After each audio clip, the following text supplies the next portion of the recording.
देखो है ना, तो बहुत सारे हैं। जैसे ये अभी हम जैम का डिस्कस करेंगे, तो ग्रुप में भेजा है मैंने ये सब। तो ये तो नेट का है ना, तो इसको हटाता हूँ। सो अभी हम लोग मेनली तो इस तरह के है ना बहुत सारे ड्राइव में ऑलरेडी क्वेश्चन, जैसे नेट का है ये।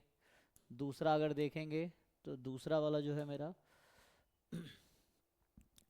ये भी नेट का 11 से 23 का और 11 से 25 का था। एंड तीसरा क्या है, ये गेट का है ना, 19 से 23 वाला। 19 से 25 वाला भी होगा, तो ये ओल्ड है क्योंकि ड्राइव में सब इकट्ठा है।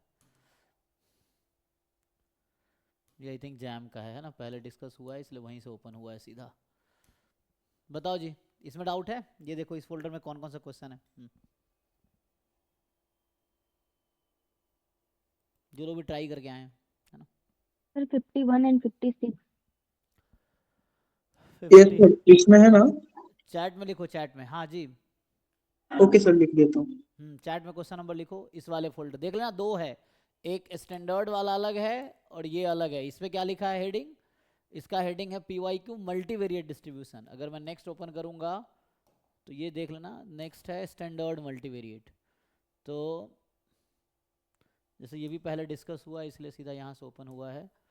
एक ये है ना, स्टैंडर्ड मल्टीवेरिएट है ना, दो पार्ट में बना हुआ है ये। तो अपना वो देख लेना किसका क्वेश्चन नंबर क्या है।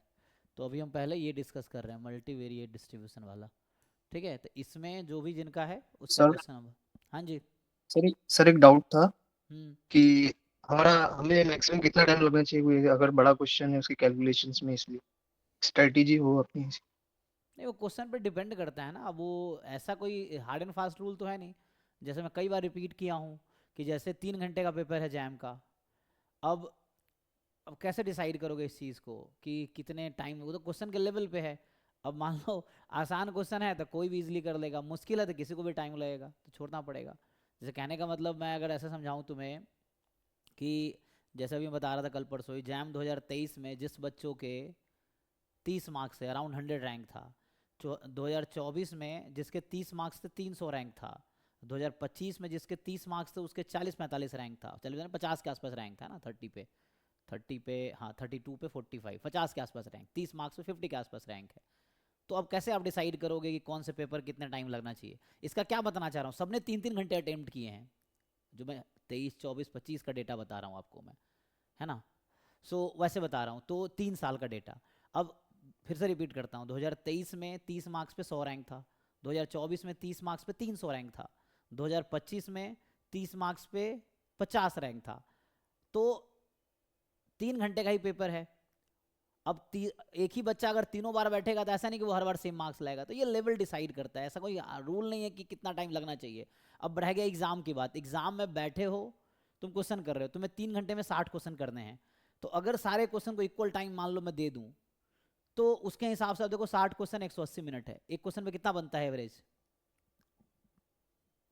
कितने मिनट बनते हैं on an three average? Minutes 3 minute. तो अब तुम देख लो कि हर क्वेश्चन में तुम अगर बहुत मुश्किल क्वेश्चन है मैक्सिमम 5 मिनट दो, नहीं हुआ छोड़ दो उसको।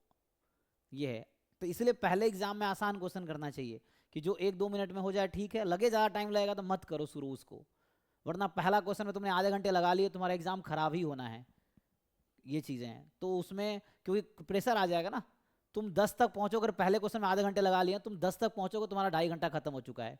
बाकी तुम्हें 50 और क्वेश्चन करने हैं। तो इससे ये सिंपल होता है कि भाई तुम्हें एग्जाम में पहले तो 60 तक अटेम्प्ट करने हैं, और वो क्वेश्चन अटेम्प्ट करने में कम टाइम लगे। पहले क्वेश्चन पढ़ो, लगे इजीली हो जाएगा करो, नहीं तो आगे बढ़ो। ये चाहो तो एक बार पूरा पेपर पढ़ लो, फिर क्वेश्चन करना शुरू करो। जहाँ जहाँ आसान पहले दिखे पहले वो करो, फिर मुश्किल की तरफ जाओ। 3 घंटे में कोशिश करो पेपर 2-3 बार तुम गो थ्रू हो जाओ पूरे पेपर को, सो दैट कोई आसान क्वेश्चन ना छूटे। मुश्किल है, सबके लिए मुश्किल है ये चीज़ें, है ना। तो वही बात है। एनीवे, तो इसलिए ऐसा कोई टाइम बाउंड नहीं। बट हाँ, एग्जाम में ध्यान रखना कि बहुत टाइम किसी क्वेश्चन को देना ही नहीं है मुझे, क्योंकि पेपर मुश्किल है तो सबके लिए मुश्किल है, आसान है सबके लिए आसान है। तो अब यहाँ एडमिशन मार्क्स पे नहीं, रैंक पे होते हैं। तो कट ऑफ भी लेवल के हिसाब से डिसाइड होती है। जैम 2025 में 8 नंबर कट ऑफ है। उसके बाद देख लो 24 का कट ऑफ अराउंड मतलब 20-21 है, उसको 20 के ऊपर ही है, ऐसा है। तो डिपेंड करता है, क्वालिफाइंग मार्क्स की बता रहा हूँ कि क्वालिफाई किस मार्क्स पे हुआ है, तो लेवल पे डिसाइड करता है ना कि पेपर का लेवल क्या है, उसके हिसाब से टाइम लगेगा। तो मुश्किल क्वेश्चन है तो अब तुम 1 मिनट फिक्स कर लो, 1 मिनट में सारे क्वेश्चन करने हैं, तुम एक भी क्वेश्चन नहीं होगा, ऐसा हो सकता है। तो आपको डिसाइड करना पेपर के लेवल से है ना, तो ऐसा कोई रूल नहीं है। You try to cover full paper exam में, पहले आसान क्वेश्चन करो, फिर सेकंड टाइम में मुश्किल क्वेश्चंस करो, जो हो करो, नहीं हो छोड़ दो, क्या कर सकते हो, ये चीज़ें। तो उसके लिए तैयारी अच्छी करो, बस यही तरीका है। और मैं कह रहा हूँ पेपर आसान है चाहे मुश्किल है, तुम्हारा रैंक लगभग वही रहना है, मैं फिर कह रहा हूँ, है ना, क्योंकि मार्क्स उसके हिसाब से बढ़ेंगे तो रैंकिंग सेम रहेगी। मार्क्स ऊपर नीचे होगा लेकिन रैंकिंग सेम रहेगी, इसलिए इस बात को तुम टेंशन ही मत लो पेपर आसान आएगा कि मुश्किल आएगा। तुम्हारे बहुत ज़्यादा मार्क्स आएंगे तो सबके बहुत ज़्यादा मार्क्स आएंगे, तो रिलेटिव मार्किंग होनी है चाहे पेपर कैसा भी आ जाए। क्योंकि अब पेपर आसान आया तो टॉपर है वो 90 में चला जाएगा, जो सबसे गधे हैं वो भी 20-30 ले आएगा। पेपर बहुत मुश्किल आया तो टॉपर के 50 नंबर आएंगे, मतलब जो फर्स्ट रैंकर है, तो गधों के 10-15 आएंगे। ये चीज़ें हैं, तो वो तो डिपेंड करेगा चीज़ों पे, लेवल पे, कि आपका लेवल क्या है, तो उसके हिसाब से है।